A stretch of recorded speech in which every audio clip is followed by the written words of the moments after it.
SHOT Show 2017 at the SureFire booth. Going to be talking to Andrew. How you been, brother? Good. How are you? Good, man. It's been a little while, but I think 3 years. A couple of years now? 2 or 3, and I'm good with faces, but I tell you what, I love the way you're rocking the beard, and the hairstyle has changed a bit too, man. I had to change things up. You gotta keep it fresh. Using wax on it? No, just let it go, man. Well, just trim it every now and then. Trim it? Let it go and then put wax on it. I'll give it a try. Yeah, well, you know, it could be flammable. So. I'm not too into that, especially with these bright lights around. Exactly. Yeah, you get some of those bulbs going, and yeah, that could be bad karma. Yeah. Or are you guys doing lasers? We are, yes. Or a really high-end laser. Yep. You know, you don't want to do the James Bond stuff and ignite the split on the beard. I've seen how that goes. That'd be pretty. Yeah, it'd be bad. So listen, you got some real interesting new products. We do indeed. So we have a couple new things here. Starting off is the XC2. XC2? XC? Oh, XC like Charlie. Okay. Yep, 2. So we had an XC1 that's been very popular for the concealed carry market. So AAA light, very compact. It was kind of spec'd around a Glock 19 as far as not going further than or wider than the frame of a Glock 19. Right. So the XC2, second generation, is incorporating a laser now. So it's both a white light and visible laser.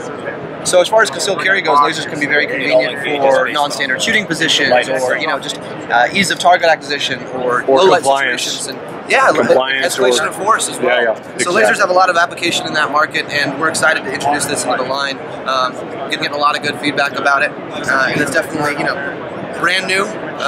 And it just bolts on right underneath the frame and in front of the trigger guard. Correct, yeah, anything with the universal rail, so MMPs, Glocks, I mean pretty much any handgun nowadays. What's the typical runtime on the light, on the LED? And strike that, what I meant for a battery or battery charge. What type of battery does it take as an example? Yep. And how long will it run on that battery? So as I said, it's a AAA, but we do recommend only using lithiums just because you'll get a much better battery life out of it, and they're a little bit more durable. They have a much better shelf life as well if you're just going to let it sit and it's not going to get used. Runtime's about an hour, a little over that for the combination. And we should say that with this one in particular, you're always running the light and the laser. On our other pistol light models that have been around for a few years, the X400 for instance, there's a selector switch. You can choose between laser only, light only, or combination. On the compact one, because we're limited on real estate, it's light and laser all the time. Light and laser all the time. Correct. And if I saw that correctly, that was a red laser. Yes, it is. Will it be available with a green laser? Maybe down the line. Right now, we're starting with just the red. And of course, for certain folks, you may be able to have other types of lasers as well. Yes, yeah. As far as IR or something like that, that's always possible. We're starting out with just the red, but yeah, there definitely might be some more flavors down the line. Okay, very good. What else is on the line? So, what's MSRP on this? Or approximate if you don't know. Yeah, we're not saying it just yet. Okay. I would say roughly around the $400 range, maybe a little bit north of that would be a safe guess. Right around 400 bills. Correct. Okay, very good. How about next on the lineup? IntelliBeam Scout Light. Say that again? It's the IntelliBeam Scout Light.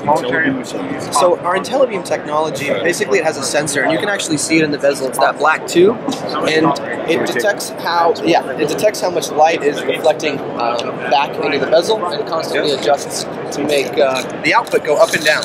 So you see that's the tube right there, the sensor in the bezel, and basically it goes in between 600 and 100 lumens. So some people have complained about the bright white light splashing off the white walls in smaller confined spaces, and this will adjust to kind of save your eyes a little bit in situations like that. And I can still dial up to 600 for longer shots, so you can have all the light output that you need to make positive ID at distance. So that's a cool new exciting technology. Quick question. What about if you hit a mirror?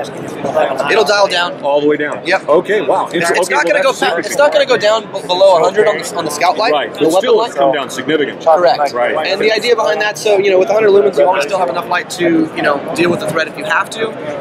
On the handheld models of this, not for use with a gun, they go all the way down to 15 lumens. So it's between 15 lumens and 600 on the handheld model. Right. Now I notice you've got that bolted down to a rail of some type. Is that for the weapon mount system? Yeah, this specific one is for weapon lights. It is specifically for weapons? Correct. Okay. Correct. And that's why it goes in between 100 and 600. The handheld ones will go a little bit lower. We felt 100 is what you at least need for anything to do with as far as firearms and counter goes. Right. You want to have a minimum of 100 lumens. Very good. So right here we have one of our new Scout Light models. We're introducing a bunch of different variants. I think they might have taken them for a meeting right now, but there's a couple different options. Basically, we're incorporating all the accessories into finished products. And what I mean by that is, in the past you could buy an offset mount and then add that to your Scout light. Or you could buy a dual switch tail cap and then add that to your Scout light. So now there's going to be finished product part numbers where you can get exactly what you wanted in your configuration, out of the box. So you're not paying for additional parts. So if you want a Scout light with a Vampire head, which is white light and infrared, and you want the quick disconnect, throw lever ADM mount, and the dual switch, you can get all of that in one package. And we're doing a bunch of variations with all sorts of different combinations, so you can get exactly what you want straight from the factory. Kind of like being able to shop from a box of Legos. Correct, yeah, exactly. Yeah. So that's some cool new options that we're excited about. People have been asking about that for a while. MSRP on this?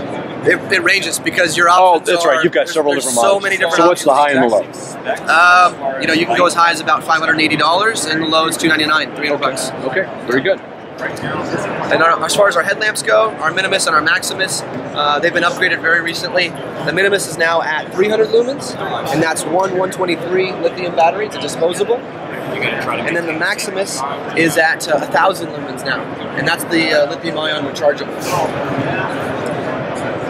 And obviously you can swap out batteries if you need to. Not on the Maximus. The Maximus is meant to be kind of like a work light. Yep, you can charge it every night. And then this is the disposable battery version. Very good. Very good. All right. Thank you. Thank you very much. Appreciate you stopping by. Looks like you got your meeting.